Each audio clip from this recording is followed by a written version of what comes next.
Hey guys that's joining in. Just a reminder, we're going on just 33 of y'all in here. Dang, yes, what y'all doing? Right. It's 6 o'clock. Y'all at work? Where y'all at? But yeah, go to godismyceotour.com to get your tickets. I sent you a DM about my testimony. It's on my phone. Instagram is on my phone, so I can look on my phone, but it's on my iPad. I'm not logged into the Wi-Fi. Crown me says she on lunch. Oh, okay. Oh, you got your ticket? Yes. Y'all, it's going to be lit. If you waiting, I don't know what you waiting on, because get your ticket. It's going to be amazing. Mm-hmm. I can't see y'all. So I'm going like this. It's not because I'm being shady. I cannot see. Where to start on what God wants you to do and what's your business coach info. Okay. So let me answer the question. I think it was only one person that submitted it on here, and then we can do that right there. Yeah, girl, that's lit, right? Oh no, that's not even the right questions. Oh, so I put up two things. I put up the first one was questions, but I put up one like caption this, and it was a picture of me looking at you like looking at you crazy. Wait, so how you change it? I can't, but I remember the question though. Okay. So the question that we got, she was pretty much like, what do you do when there are non-believers speaking negativity into your business? Girl, you don't listen to what they say. No, for real though. Like, first of all, you're a believer and they're a non-believer. Y'all are not equally yoked. They can't see what you see. God didn't give them your vision. So, I mean, honestly, I wouldn't even entertain it. I mean, thank you for your opinion, but you have to be, when it comes to that type of stuff, you got to know what you know what God told you, and keep track on that. It's going to be a lot of people that have things to say, to be honest, and you have to test what everyone says. You have to test what everyone, any type of advice that people give you. But if it's a non-believer, I mean, we can't even relate. So, Yeah, absolutely. I think I'm very like particular about who I let anywhere. Like even when you have like a newborn baby, you don't let everybody touch your baby. You can't let everybody hold your baby, kiss your baby. So I'm like that with everything that I do, especially now, because I know I'm doing the things that God wants me to do. So I don't even allow people in. But sometimes you do have like family or friends who are just in your life who may be asking questions and maybe like, oh, you don't want to do that. I just let it brush off my shoulder. I try not to be super sensitive. I just let it brush off my shoulder and just let them say what they have to say. Because sometimes people, I say this before and we said it earlier, that signs and wonders aren't for believers, they're for non-believers. So I don't even really get too mad, because at the end of the day, what God is going to do through you and through your business is going to make them believe anyway. So it's kind of one of those things where you can just let them be who they are, let them have their negative opinion or whatever, but to continue to press on. Now, if you're at the point where you're a little bit vulnerable right now, because that's a thing too, when God is having you create something, most of the time you're not qualified to do it. So there's a state of vulnerability and feeling unqualified. So hearing that type of negativity, whether it be from an unbeliever or anybody, can get to you. So then you have to put those controls in place to where people aren't able to get to you in that way. So whether that means blocking some folk, not hanging out with some people, not going to family events, whatever it is you got to do, you got to protect what God has put on the inside of you until you feel like you're at the point where, until you feel like you're at the point where you can let it brush off your shoulder easily. So you got to know yourself and do whatever it is that you need to do to protect this baby that you have. And don't take it personally. People going to be people. People going to talk about you whether you're doing good or bad. People will applaud you and curse you out in the same sentence. So even if it's not even just about negativity all the time, don't even take the positive things people say to heart too much. God's validation is the only validation you need, and his opinion is the only one that you need. Period. Okay, we had a question. I think it was one before that. Can you describe your journey to pursuing purpose? So I always say that purpose is a lifetime experience. It's not a one-stop shop. But for me, and we were talking about this earlier, you guys will see, I didn't really know what my purpose was. I went to school to be a dentist. I thought that my major was biology. I wanted to be you to be in people's mouth. Yes, and then I thought about that, and I was like, I don't want to be in nobody's mouth. Exactly. That's like doing feet. Right. With a foot No, for real. I'd be like that. I don't know how I thought I was going to do that. I think I was thinking about the money because I have an aunt who's an orthodontist, honestly. That's usually how I go. Right. So, and I was looking at all of my friends around me who could do things like do hair, makeup, good in sports, and I was looking at that to validate my own. So I had to really get quiet with myself, and I was telling Tatum, I grew up in church and knowing that everyone has a purpose, everyone has gifts, and I wanted to know my own, and that was only achieved by spending time with the person who gave me those things. I had to get in God's face. I was journaling a lot, and through that, he revealed that my words were therapeutic and powerful. So you have to start with God. You have to start with your creator, the person who gives those things to you. So, and then everything reveals as time goes on. There's going to be many different aspects of purpose that we have, like even myself and Tatum, there's things that we don't know yet that we're probably going to encounter along the way. So I think you have to be patient with that, and be consistent in seeking it and knowing that he will reveal. Yeah, and I think we have to kind of take our focus off of everybody's like, what's your purpose? We got purpose coaches. How can you coach me on something that God is going to give, that God created? You don't know. You only know what I tell you. But so nevertheless, we focus so much on the big purpose or the big picture of what my purpose is, when we just need to do what God told us to do. You may be saying, God, send me my purpose, and he may say, start waking up on time, or you don't know. He'll give you a step. You may ask for a table, he'll give you the wood, and you got to continuously seek him on the next step. Yeah. So I think we have to practice taking our focus out on what's my purpose, because your purpose is going to unfold. If he told you the big picture right now, you will really be scared. You were really not doing it. If God told me what I was doing right now, what I was going to be doing right now, years ago or 2014 when I first got into entrepreneurship, I'd have been like, I'm good, love and joy. Right. Let me just find like a little job that I can deal with. Maybe I'll telework so I feel like I'm at home. Like, what? I would not have been. I'd be like, no, absolutely not. Right. So because I know that if he was to tell me bigger what he has for me even now, I'd be like, I don't know if I want that either. You know what I mean? I always wanted to be rich and minding my business. Like I always knew I would be wealthy and successful in whatever I did. But when I decided to get in alignment with what God wants me to do, I didn't realize how scary that was going to be, and how much I would really have to die to myself, and how much I really wasn't ready for what I said I wanted. Right. So you really just have to say, God, what do you want from me? That's it. Instead of what's my purpose? God, what do you want me to do? What do you want? What do you want from me? What are the things that you need me to work on right now? And then as you begin to be obedient, as you say yes to God in the little things, then the big things will start to unfold. I always say, even when it came to my podcast, when it was called Blessed and Bossed Up, literally a couple months after we launched, we was not even out that long, God began to tell me what to do, give me instructions that I didn't ask for, but give me instructions, and was like, do the show by yourself. I was like, excuse me? He was like, do the show by yourself. And I didn't want to do it because my insecurities was telling me that nobody wanted to listen to me talk for an hour. Like, who am I to be talking for people? I didn't know it was going to be about God at this point. We still talking about just the journey of business. Yeah.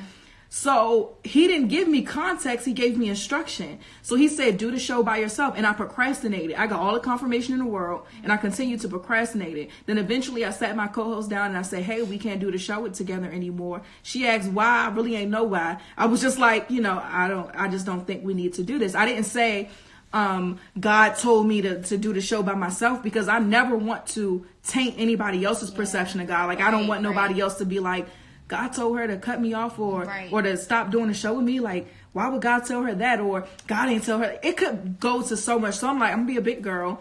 We can't do that. And just be honest. And so after that, God was like, now you got to change the name. Change the name. And I got this revelation this weekend when I was in Miami, where Raven, I know she won't mind me sharing the story. She was a little frustrated because there was a lot of people who weren't able to make the event because of the flight stuff. So y'all know they like ground in flights and stuff like that. So there are a lot of people whose flight stuff got switched up who couldn't come, and she was frustrated a little bit. And so the retreat used to be called the Pink Slip Retreat. And this year it was called the Pink Slip Experience. And I told her, like, look, when God changes the name of something, it's for a reason. When in the Bible, whenever they name something, it was whatever it was. So let's say it was a snowstorm on this couch. They will name this couch Snowstorm Couch, like whatever it is that he names things. When Adam left his family, God told him to leave and he left his family. His name was Abram. It wasn't until he was obedient to God, God changed his name to Abraham, made that covenant with him. Sarai, his wife, Sarah, y'all know her as Sarah, but Sarah's name was Sarai at first. She wanted to have a baby. She wanted nothing more than to have a baby. So much so, she wasn't getting pregnant or nothing. So much so, she let her husband sleep with the servant just so they could have a kid. Then got mad at the servant, like, sis, you let her sleep with him and you mad at her. Like, the Bible got drama. It got drama. So I thought I was reading Love and Hip Hop, like, sis. But then when God changed her name from Sarai to Sarah, she got pregnant. She had Isaac. So in the Bible, there's just so many different examples about the magnitude of what happens when God changes somebody's name or names something. So I was telling her at the event, like, he didn't change this name for any reason. He called it an experience. So that means he wants people to have an encounter, an experience with God. So count it all joy. Don't be upset because, people may not be able to come. We don't know what they're being protected from, and you don't know what the people in this room are being protected from. That's so true. Whatever. But, it's so important that we just focus on whatever it is I was talking about. I really forgot. And then she said, what's your business coach info? Her name is Raven Jones, Raevyn Jones on Instagram. But if you're still trying to figure out what you're trying to do, I don't suggest you hire a business coach at all. Because she can only build on what you know. Yeah. And those glasses are kids. Are they prescription? Mm-hmm. Oh, okay. Yeah. I'm glad y'all on here. Y'all got any recommendations on where to find good music for an intro when starting a podcast? The struggle is real. There's a guy, I don't know his info by heart. I found mine online. I don't know the guy's info by heart. I'm gonna find it. Send me because I'm getting off Instagram after this. Dang, I don't know. Email? Yeah, send me an email at tatum@tatumtamia.com and I'll send you his information. Because I cannot think of his name at all. And your girl's not about to be on IG for a little bit. How were the last few hours of launching Blessed and Bossed Up? Were you nervous? Were you fasting? Was the tone of Christ's direction towards you in the mission, etc.? How were the last few hours? Let me see if she clarified that. Like launching the podcast? I don't know what you mean by last few hours. Do you mean like last few years, months? Let me know so I know how to answer it. In the same way, guys. I'm pursuing an accounting degree. Can't read. I'm pursuing an accounting degree, but I recently come to the revelation that it's not what God has for me long term. I'm a bit confused on what to do since I'm almost done with school. I graduate in December. Graduate? I would graduate because all things work out for your good. Like, you went to school for a reason. Even though it's not what you have long term, that doesn't mean that degree or education is not going to be useful for you. Yeah, and what doesn't make sense now always makes sense later. So, yeah. And you ain't spend all this time and money to not finish. So go ahead and finish this. And no matter what you do, you're going to need to know some numbers. Yeah. Okay?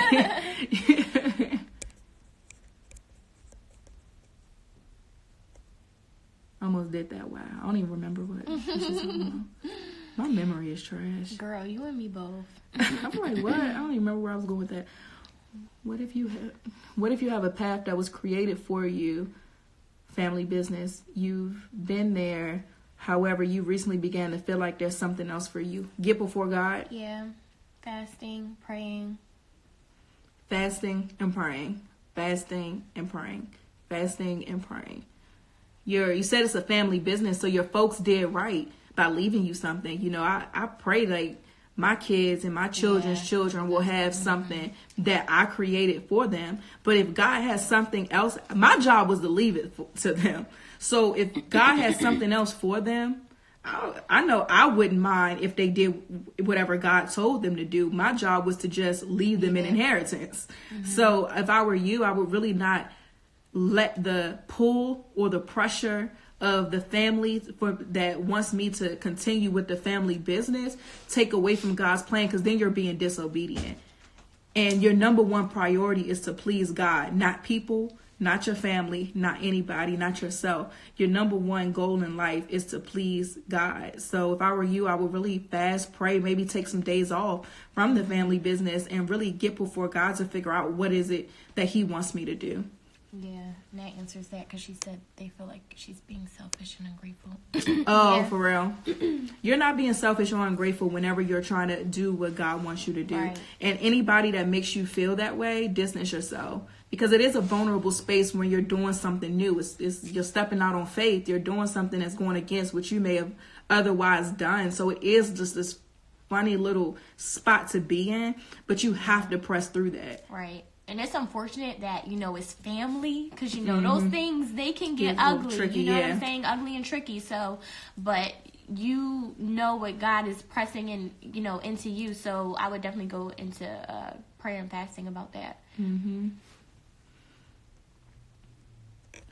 How did you manage to write your book while having a 9-to-5? I feel like God has wanted me to write a book. Ooh, well, me. Yeah. Oh, I got a Charlie horse, y'all. Woo. Oh, she got a Charlie horse, y'all. Do we need to lay hands? It came out of nowhere. Cast out the Charlie horse in the name of Jesus. Yes. So for me, and I just did a whole class on this, how to write and publish your book. You should definitely check it out. The replay is available. I was working actually a 10:30 to 7 shift when I wrote my book. And yes, with a 45-minute commute. It was terrible. But because I knew that God was calling me to write this book, I had the confirmation. I made it a thing after work every day, get in the shower and write. I had fortunately the opportunity to write at work. Majority of my book was written in a journal at work because I was in training, and I was just so tuned out that I was just writing while I had the opportunity to write at work, and I would come home and write. The hardest part is writing the book. You know what I'm saying? That's the bulk of it, is writing it. So honestly, you just have to make the time, and you have to write. You have to schedule that in as if you would anything else, if that's something that God is pressing you to do. So you have to be obedient to that and figure out how you can write every day. You can make writing goals. Okay, how many words do I need to, write a day to get this done in 60 days or however long, God is saying when to come out with it. But the main thing is to make time for that. And I feel like that's where people fall short. And that's why it takes people years and years to write books, because, we're not being obedient and we're not being consistent in what we were told to do.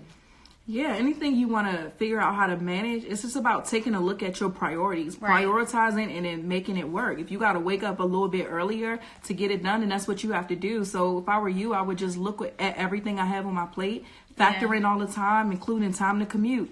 Including like when I get home from work, I need about an hour to decompress, to get my mind off of things before I write this book. Whatever it is, just look at everything that you have and schedule accordingly.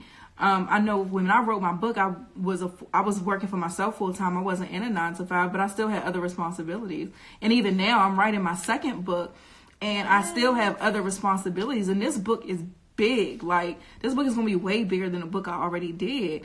And so with that, God won't even tell me all the chapters. Like, he literally gave me the title first, which was like in December. Then he told me to start writing it at the earlier part of this year. And then when I got in before him, like, okay, well, what is the chapters? I got the title. I know it's time to start writing, but what are the chapters? He gave me introduction and the title of the first chapter. Say, finish them, and then I'll tell you what to do next. So I'm like, all right, bet.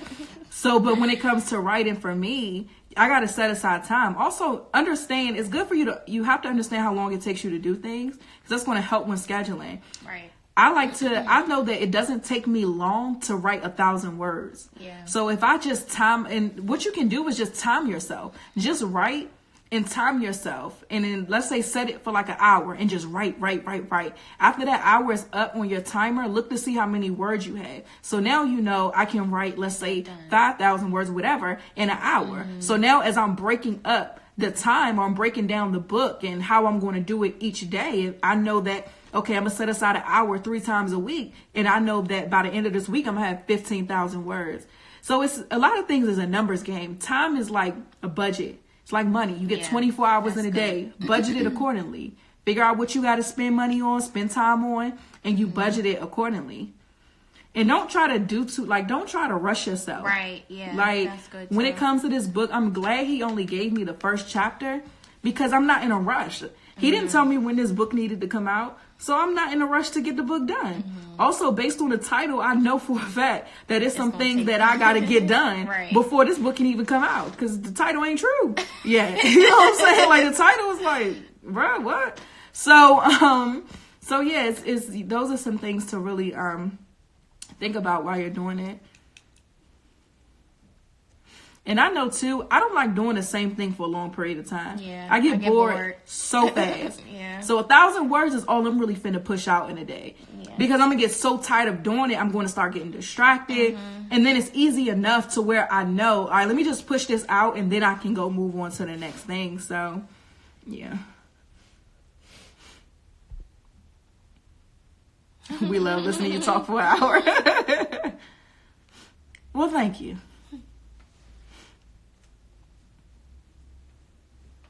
He don't need Real Housewives. The Bible is enough. Listen here.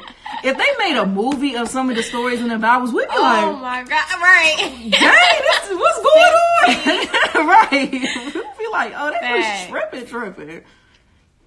Not even like, I'm not even talking about like Passions of the Christ type stuff, but like, no, like just real the scandals life, like, of what was in there, and they had some actors just put acting stuff out. You'd be like, what is going on? It's going to be better than Love After Lockup. Oh my God, you watch that too? Yes, I love that show.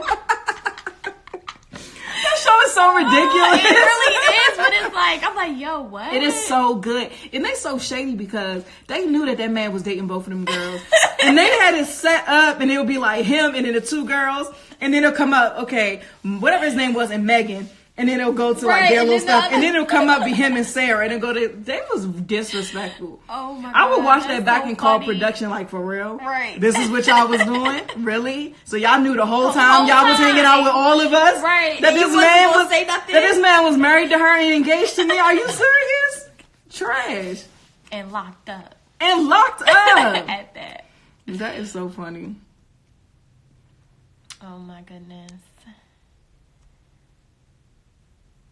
Okay, I guess that was her clarifying. Oh, okay. Right before you were starting the podcast, how was that moment? Well, I kind of talked about it. Like, God gave me little instructions that I had to say yes to. So I had to say yes to doing the podcast by myself before he told me to change the name. I had to say yes to changing the name before he gave me what the name was. I had to commit to, once he gave me the name, I had to commit to changing over the content and being okay, because my biggest reservations was, this podcast is doing well. Like, we're growing. We have a good audience. So you want me to change everything that's working? That didn't make sense to me. Yeah. And then not only did he want me to do it by myself, and that appealed to an insecurity of mine, of feeling like I needed somebody else on the show to kind of balance it out, because I didn't think that, I like to think below surface level. I like to break things down and get deep with stuff. And I didn't feel like people wanted to listen to that. So I always felt like I needed another co-host or something to kind of balance out what I brought to the table. And so yeah, when he was telling me to do it by myself and then to talk about God, I was like, why? I just didn't get it at all. And then, but he began to just show me how so many people are seeking success, and they're seeking these $1 million businesses or whatever, and they don't even realize that they're running on a hamster wheel, that they need me. If they made me the CEO of their business, if they tapped into me and the plan I had, because I saw them before, I knew them before I formed them in their mother's womb. If they tapped into that, that's the key to their success. They're doing it all wrong. So he wanted to use my platform. And then a lot of these people that God wants me to reach are not in church every Sunday. And if they are, they're not getting fed the way that they need to. They're not being taught how to build a real relationship. And I think a part of my gift is being able to articulate the journey. I'm not a huge emotional person. So no matter what I'm going through, I'm always really able to still become level-headed. I think it's just a blessing of mine. Even in like high stress situations, I'm able to stay very calm and mellow. And because of that, as I'm going through my journey, I'm able to articulate it and communicate it in a way that connects with people. So God wanted to use that and use me to communicate to people the journey. I can tell y'all, hey, this was great. All these blessings happened, and I can, and this is what I did. And I can also tell y'all March was trash, and I'm deleting a month off of all of my calendars, but God is still good, you know, and this is how I maneuver this month. And there's a lot that happened this month that I'll talk about when God releases me to. But this month, the way that things have been thrown at me, I learned a lot about myself and how strong I am. Yeah. You know what I mean? And I'm looking at myself like, yo, that's what's up. And I always say this, like, if you're a leader or you preach anything, there's always going to come a point in time where you got to be about what you say. Right, exactly. And you got to prove yourself. And so for me, I think I really proved myself as of late that I really am about what I say I am, because I've had to live it, you know. Right. But yeah, that moment before switching over to podcast was scary, but I had to do it, because once he told me the lives that were on the line, it's not about me. So I care way more about somebody else's life getting changed, or somebody's soul being won, somebody not having to spend eternity in hell because they came to Christ as a result of my show. I feel way stronger about that than I do about being scared or feeling unqualified. So it definitely was not easy, but I had to do it. And we were talking about this on the series we were recording. Like, I like to think about, what if I don't? Not what if people stop listening to the show? What if people don't want to hear about God? What if I don't? What would that mean for those souls? What would that mean for what God wants to do through me? Because through doing this podcast, so many things has broken off of me. I've changed and grown so much as a result of being obedient to God. What would that have meant for me, for my relationship, for my family? Like, what would that mean if I was not obedient to God? You know what I'm saying? So the time was not easy, but I had to get it done. We got to stop thinking of just because something is hard does not mean it's not of God. You know what I mean? And just because something is easy doesn't mean it is God. Like, we got to stop trying to put things in a box and really just commit to the process, commit to being obedient, and commit to spending time with him and hearing from him, so that we can be able to really build a meaningful relationship. I love your hair, Tatum. Thanks, girl. Yes, thank you.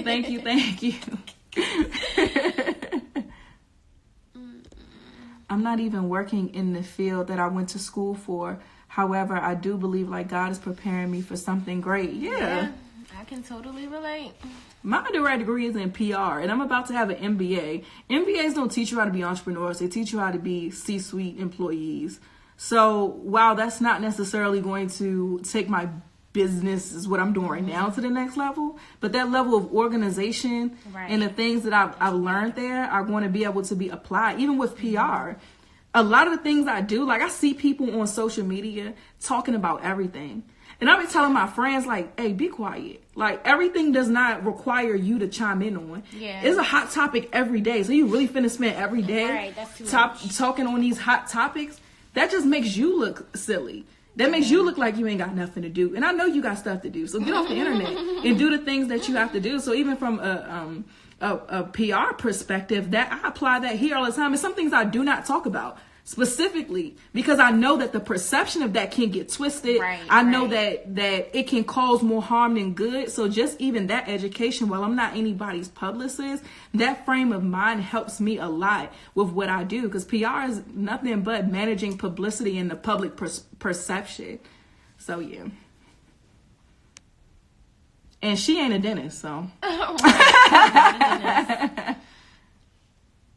What are some examples of fasting? The idea of fasting is pretty much denying the flesh and feeding the spirit. That's the foundation of what it is. I fast from food 6 a.m. to 6 p.m. when I do it. I don't eat anything. I drink water. I do have liquids. If I have to do anything that day that requires brain power, I might drink like a smoothie that has like a bunch of things in it that'll give my body what it needs to get done what I have to get done. But I fast from food. I pray. I spend a lot of time in prayer. Spend a lot of time reading my Bible. I spend a lot of time seeking God over specific things. When I fast and pray, it's specific. Yeah. There's specific things that I'm looking for God to break off of me, or certain.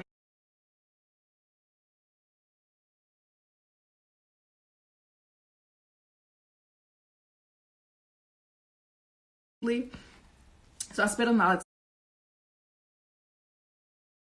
like social media. Some people fast from like TV or whatever, music, whatever. But I'm the type where I'm not playing no games. Like if I'm fasting, I'm going for the thing that is going to be the most important, which is food. Right. Like getting on social media may be hard, but it's really not that hard once you get used to it. So yeah, that's an example of how I do it. What about you?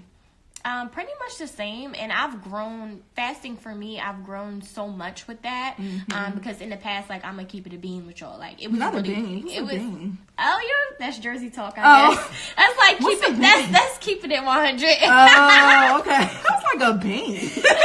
That's Jersey talk. I would keep it a bean with y'all, okay? It was really difficult, like, I like to eat, but I was thinking of it obviously in the wrong way. You know what I'm saying? I wasn't thinking of what I could get from it spiritually. So today, that's basically what I do, you know, start from food, whatever time I feel like, you know, is on my spirit, whether it's, you know, not eating until after 3 or whatever the case may be. But I think that's the best way to do it, food, to be honest. And you have to, we were talking about this, like if you're not spending time with God though, like you're just starving yourself and it's pointless. So make sure that you're being intentional when you fast and truly seeking God for what you need. Mm-hmm. And trust me, I'm not eating all day for it to be pointless. Okay. Not eating all day. Right. If I'm going to be up in here starving all day, me and God got to talk. We got to talk. Like, I'm not playing out here starving just because. I'm currently building an app. How much content should I start off with? I have 100 ideas, but no help and no funds to hire. Oh, wow. Well, Well, I mean, I would ask, what type of app is it? You know what I'm saying? You have 100 ideas. That's a lot, sis. So, what's you know, the purpose? Right, exactly. What is the purpose of this app? You need to figure out, you know, what exactly God is asking you to do with this. How much content should you start? Like, that all depends on what type of app you're building, to be honest. So I think you need to get clear on why are you doing this? What does God want you to do with this platform of this app? And we talked about this earlier about counting the costs, how that's a biblical thing. So figure out how much is it going to cost me to do this app and find the money. You know, money is so easy to get. If you got a car, you could drive Lyft or Uber. If you got stuff in your house, you could sell it online. You can literally go to the dollar store and buy something and sell it on eBay for $2 more and then keep the profit and save the money over time. Like if you got to cut your grocery budget, figure it out, you know, but money is so easy to get that it's never an excuse that you don't have it. When I was hiring a business coach, I did not have the money readily available to pay her every month, but I figured it out. Like I got a little part-time gig. I did whatever I had to do because I was willing to sacrifice whatever needed to be sacrificed to complete the things that I wanted to be completed. And I'm actually building an app right now. And as I'm planning it out, I started with what's the purpose? Right. You know, looking at everything I have going on, the things that, like I have the podcast, I have my book, my journal, and it's a devotional coming out, all these things. I wanted to show people the blessed and bossed up lifestyle, which is more than faith and business. And so that's the purpose. So I got recipes in there and everything. But as I'm preparing, as I'm cooking different stuff, I'm like, okay, this is really good. I think people are going to like this. Or let me make this dish a couple more times so I can perfect the measurements or whatever. Let me make sure I got it together so I can take pictures so the app can be nice. But just figure out what the purpose is, what is the cost to get it done, and then get it done. Right. Oh, I love this haircut. Y'all, it's popping in person too. Thanks, y'all. Okay. You know. Bald head, scallywag. Ain't got no hair in the bag. Yes, you can. It'll be She's talking about the master class, y'all.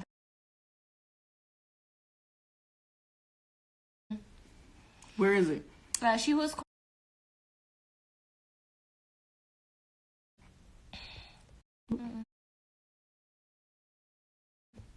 Did you get a literary agent? No, because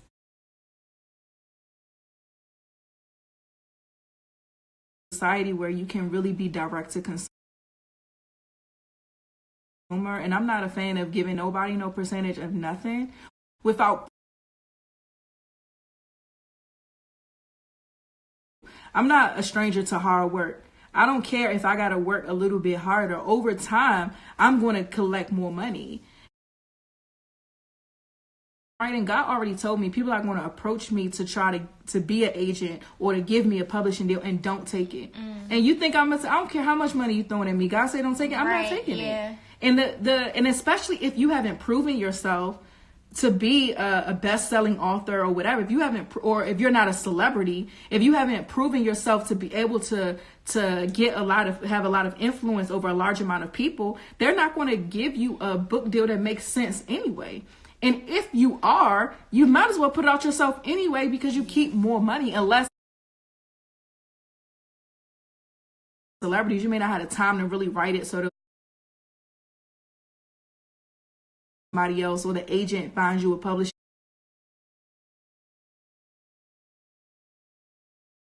Have somebody that pretty much writes the whole book. I get that for them, but and building our following and sell to them. And then as you grow and more people find out about you, guess what they're going to do? They're going to find all your old,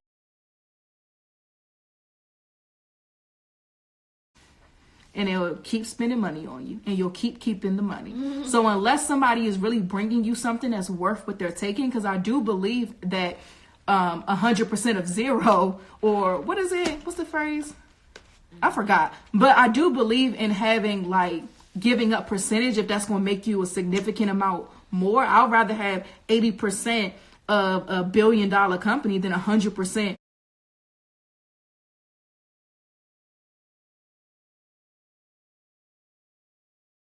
that level.